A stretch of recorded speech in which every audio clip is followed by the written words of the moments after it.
Hey YouTube, how's it going? Kevin Cleary here with a knife video for you, and this is the Zero Tolerance 0200.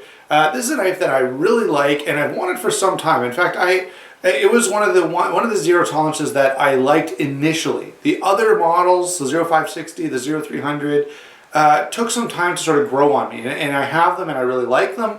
But initially, when I first started looking at zero tolerance, the 200 stood out to me as the one that was most appealing for me.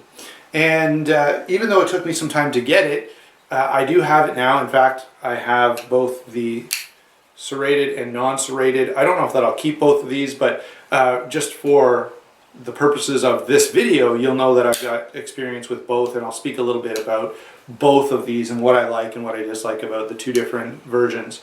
I plan to also do a video on serrations, but I just, and so I'll use these two knives as one of the data points for that video. Now, this knife, of course, is designed by Ken Onion. It is one of the classic zero tolerance knives. You know, when they first started, I believe they came out with the 300, the 0300, the 0200, and the 0350. Now, if I'm wrong about that, someone go ahead in the comments and correct. It may be that just the 300 and the 200 came out initially and the 350 came later, but someone go ahead and weigh in with that who, you know, can maybe remember that and maybe was paying attention back then, because I wasn't really as into knives as I am now back when zero tolerance first came on the scene. Now, size and weight on this is a fairly hefty 7.8 ounces. This one, when I put them on a scale, I've never yet had one that got that high. Neither one of these weighs 7.8 ounces, but that's the listed weight, so that's what we're going to go with. They are 8 3/4 inches, and it's basically a 4-inch blade and a 5 1/4 inch handle is what most places list. But I need you to notice how that measurement kind of gets messed up. So you go, wait a second, the math doesn't work. But look at the handle shape, okay? So it all depends on where you measure from. A lot of when they're telling you how long the blade is, they're going to measure maybe from here, and you actually get over 4 inches if you measure from here. Now, if you measure from back here, you only get 3 3/4. So that's why when you hear those numbers, you go, wait a second, something doesn't work. It's because of the way the handle shape is and because they measure from different places to get those numbers. Okay, so just what you need to know is you've got 3 3/4 inches of blade, you've got an 8 3/4 inch knife. Okay, so basically that leaves you with a 5-inch handle. So let's carry on with, you know, those numbers in mind, and just know that if you are in a place that says, hey, you can't have over a 4-inch blade, you should be fine, because you're going to, if you measure from where you're supposed to, which is the highest point on the handle, you're going to have no issues. I want to do a couple of comparisons, and I believe one of these is a competitive option, one of them is just more of a size option, although it is in a similar price point. So we talk about this as a hard use knife primarily, and here's the Cold Steel Recon 1. You can see the Recon 1 is fairly considerably bigger. It is G10 handles, there's no liners in it though, and the blade steel, of course, is just the AUS-8A that Cold Steel always uses, and this is 154 cm. So there are some differences, but both of these are kind of pointed at a similar philosophy of use. Again, to steal a not and fancy term, the Recon 1 is lighter, it is also cheaper, the materials aren't quite as good as the zero tolerance, but they're both really good knives, and I really like both of them. And I would say if you're considering one, you may want to consider the other, especially now where Cold Steel's prices have gone up because of the better steel that they're using. In that case, I would say these are more competitive because now at least the materials are slightly more comparable. The other blade that I think is pretty common, most of us have seen it or are familiar with it, is the Spyderco Paramilitary 2. And you can see that the Para 2 is about 1/2 inch shorter than this at 8 1/4 inches. Okay, so there's the comparison between those two. Now, I don't think it takes a genius to figure out this knife weighs a lot less. So does this one. This is about 5.5 ounces. This is like 3.8 ounces, and this is almost 8 ounces. You know, we'll call it 7.6, 7.7 ounces. just coming in under that 8-ounce mark. Now I've carried this a lot, and I'll be honest, I don't have a real issue with it. You know, maybe it's because I'm conditioned to carrying larger knives that I don't really notice it anymore, but I don't have a problem carrying this knife at all. I don't find it just uncomfortable. I don't find it, you know, I don't find myself saying, hey man, I wish I didn't have this big heavy knife. I have no problem carrying this knife, even though it is a fairly big, fairly heavy folding knife. All right. So let's talk about the blade to begin with. There is this really nice thumb ramp, which is very functional. The jimping on here is really good. And I'm going to say one thing that Zero Tolerance does consistently well is jimping. You know, you'll get some companies where one knife has good jimping, one knife is not so good, and it's kind of back and forth. Zero Tolerance, all the Zero Tolerances I have, and even the ones that I've just tried, the jimping is very good, very functional. They're always very grippy and have good good retention in hand, as well as a good solid lock-in when you're holding this knife for any kind of thrusting motion. Okay, so blade shape. This is a drop point blade with a recurve. It is a high flat grind. And one of the things that's cool about that is these zero tolerance blades are pretty wide. And so when you do this flat grind, it does bring them down to a reasonably thin edge here behind the cutting edge. So they actually slice pretty well. And one of the things that I always do to test slicing is just food prep. Like if you can cut tomatoes and mushrooms and cucumbers and, you know, especially some of those soft fruits like tomatoes, if a knife cuts tomatoes well, you know the edge geometry is reasonably good, because a knife where the edge geometry is quite wide is going to want to smush those tomatoes. And of course, you know, you're testing sharpness as well. This knife works really, really well. And one of the things that I really like about the blade shape is that if you are doing any kind of cutting task where you're cutting on a surface, notice that this front portion of the blade has this really handy angle, which means you can work like this on whatever you're, you know, if you're cutting up a carrot, here you go. If you're splitting a piece of wood, if you're working on, now the other thing is I love recurves. You know, I know a lot of guys complain about them, but I really, really like them. And again, for whittling, it's just perfect. You know, you got that, the material comes right in here. Recurves are also nice for any kind of rope cutting, seat belts, anything like that, because it forces the belly of the knife through that material rather than allowing the blade to kind of slide over it or off of it. So very, very good blade shape. It is a flat grind rather than a hollow grind. I'd like to see this in a hollow grind. I just feel like this blade shape, if you did a hollow grind here, it would give you a little even thinner edge geometry, although you may sacrifice some of the toughness and durability, which is I'm sure why Zero Tolerance goes with the flat grind on these.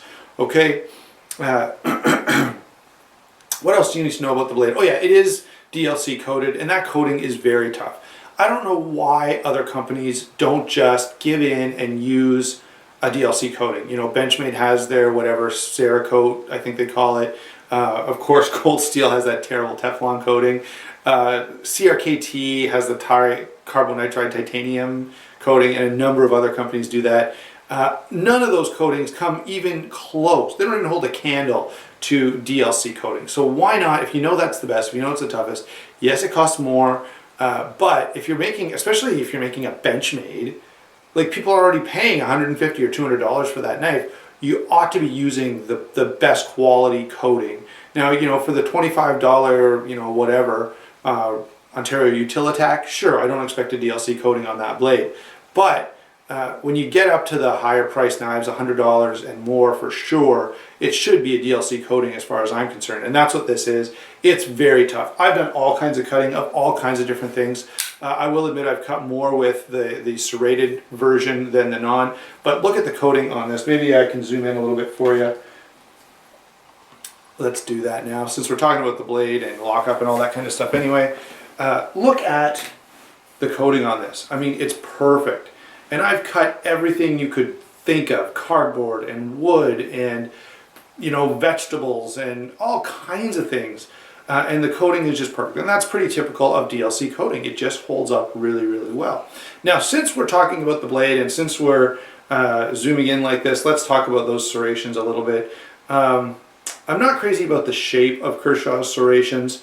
However, you know, I've used this thing for quite a while now. I really can't you know, I would like to be negative about them because, you know, in my mind I say I'm not a big fan of serrations. However, I have not one time while using this knife said, hey, I wish it didn't have serrations. In fact, there have been times where I thought, hey, these serrations are pretty handy, especially if you're cutting any kind of rope or anything like that. And so I would say this version is probably pretty handy for you if you are in any kind of an urban setting. You know, there's not a lot of, you know, if you're doing bushcrafting type stuff, you may want that portion of the edge to be a regular grind, only because, you know, if you're trying to whittle or something or create a feather stick, let's say, that you're going to have to work out here, which is a little tougher if you're trying to, you know, split some small kindling. Again, you're working out here rather than back here. I guess this would split kindling just fine as well. But anyway, my point in all of that is, although I would like to say I'm not crazy about the serrations, they've actually performed really well, and I can't be very negative about them as much as I would like to. The other thing about the blade shape that we should notice is that you know, if you just saw this knife, you probably would be able to take a pretty good guess that it was designed by Ken Onion. The blade shape is very Ken Onion-esque. And so I do kind of like his blade shapes, even though I'm not crazy about all his knives. He has a number of blades that he's done that I go, not so much. But this one is not that way. I really, really like this particular blade shape. And I like it as well on the 0300, which is more exaggerated. It's deeper here. This is steeper. And I'll talk about the usefulness of that. Now, the one thing that we should point out is that this is a very acute point. They've done a good job of, even in a fairly thick, heavy blade, getting you down to a pretty fine point here for anything that requires that, whether it be taking a splinter out of your hand or whether it be in a combat situation using some kind of a piercing or a thrusting attack. You have that very fine point on the blade. And I think Zero Tolerance initially sort of marketed their blades along those lines. So that's worth noticing. Since we're zoomed in here, let's talk about lockup and deployment. It is a flipper or a thumb stud, and this is a true flipper or thumb stud. Both actually work really well. There you go. You can see that either way you go try to deploy the knife, it works. I will say that the flipper does take just a little bit of wrist action, not a lot, just a little, and that's primarily because of two things. One, the size of the flipping mechanism back here. You see that it's not sticking out a long way. And two, because the detent is not extremely strong. If the detent were a little stronger, you may lose the ability to easily open it with the thumb studs, but it would flip a little better. Okay, so it's sort of a toss-up. The way they've done it is they've tried to strike a good balance between thumb stud deployment or flipper deployment, and the only way to do that is to set the detent the way that they have. I don't think otherwise you wouldn't be very comfortable using these thumb studs. By the way, they're very accessible and very comfortable. So there's that in terms of deployment that should be noticed. The lockup is very good thick liner lock, and by the way, it is also very comfortable. All of us have had those liner locks where, you know, disengaging the thing, you know, you feel like you're leaving permanent scars on your fingers. This is not that way. It unlocks very, very easily and comfortably, and so no problem there. It is a stop pin. There it is back there at the back, and it's a nice thick one. And this is one good thing that pertains to wear. Notice how the stop pin sits into a slot. What that does is increase the surface area that's in contact with the stop pin, and it makes for a more solid lockup and a less chance of getting any kind of blade play. The other thing about that is it's going to wear much more slowly because you've got more surface area to wear on, which is going to increase the lifespan of your folding knife. I mean, zero tolerances are going to last a long time anyway. Likely you're going to be giving it to your children. Of course, my son Joel already talks about that. Daddy, am I going to get all your knives? But anyway, lockup and deployment are very, very good. No issues at all. It is a liner lock, which sometimes we're not used to seeing in more expensive knives, but the liner lock is very, very thick. In fact, for a production knife, again, remember I said I wasn't going to compare it to the Browse, so I'm going to break that rule just a little bit. For a production knife, this is the thickest liner locks I've seen. Yes, my T4 is thicker, but that's technically not a full production knife. It is technically a mid-tech, so it doesn't really, not really a fair comparison on that. Of course, price point is considerably different on those two as well. Okay, now, we've talked about lockup and deployment, and it does really good. One thing I want to point out is the pivot screw is not a screw at all. It's this bolt. And that's good and bad. It's good because you can take a pair of pliers and you can adjust your pivot. It's bad because if you're a knife guy, you've got a whole bunch of Torx bits. And now you've got this one knife out of your whole collection that doesn't use Torx bits, so you've got to run out to your garage and get something else. Now, this knife, this thinking, you know, is more along the lines of, hey, I've got this one knife, and from that standpoint, sure, most people are more likely to have a set of wrenches than they are to have a set of Torx bits. People who have a bunch of knives, of course, are going to have sets of Torx bits. And so because of that, you're going to hear some guys go, you know, I'm not crazy about the pivot. The pivot screw is fine. One other thing to point out here, and that is, it's not necessary. Okay, if you own a folding knife, you know, you can go and buy, especially if you only own one, for $4, you can go and buy the Torx bit that fits this, and you know, you're set up and good to go, right? So there's a bit of a novelty element to this kind of pivot, and notice that the other zero tolerances, the newer models, have gone away from that. Let's back up just a little bit and talk about the handle.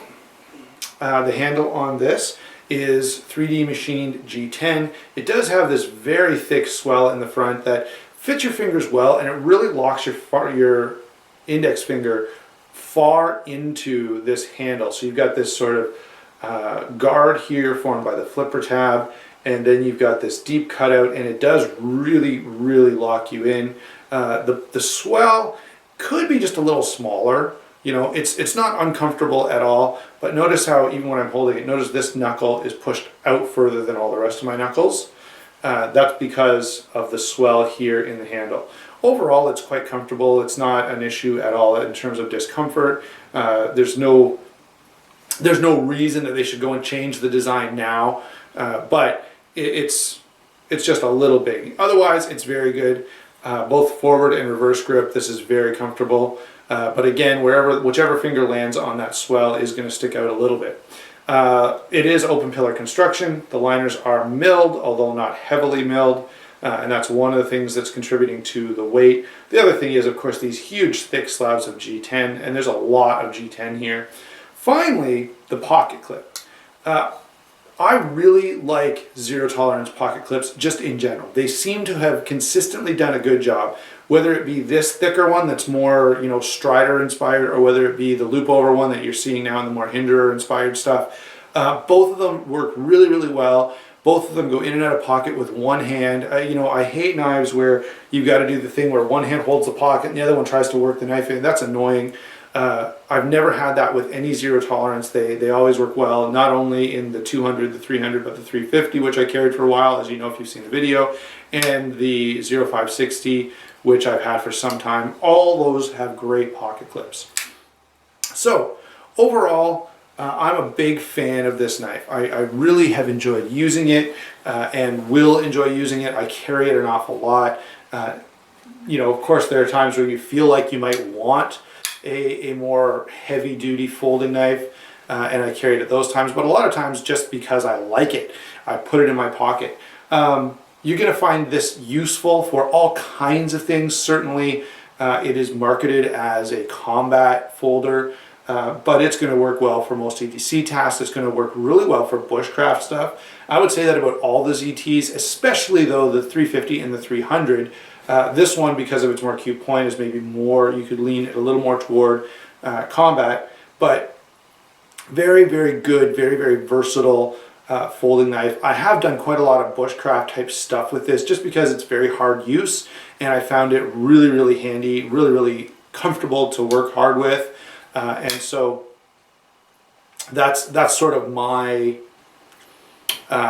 what would you say? That's where most of my experience has been, cutting up wood and kindling and you know, I have obviously cut cardboard and paper and that kind of stuff with it, but to me, because of its toughness, because of the comfort of the handle, I thought I would just do a little more wood prep type of stuff, and you know, some rope cutting, some shelter type preparation stuff, and it's performed really, really well in that role. Okay, so overall, great knife. I really, really like it. If you want a zero tolerance and you want one at a reasonably affordable price, I think this is a good option. I don't know if these have been discontinued for 2015 or not. I kind of hope not, because it's just a great knife, and you know, if they have, they're still really, really easy to get a hold of. There's lots of them out there, no big issue with that. But really, really good, versatile, and of course, more affordable. It's not affordable, you know, but I think you can find these for $120, $130 if you really look. You can always find them for $160.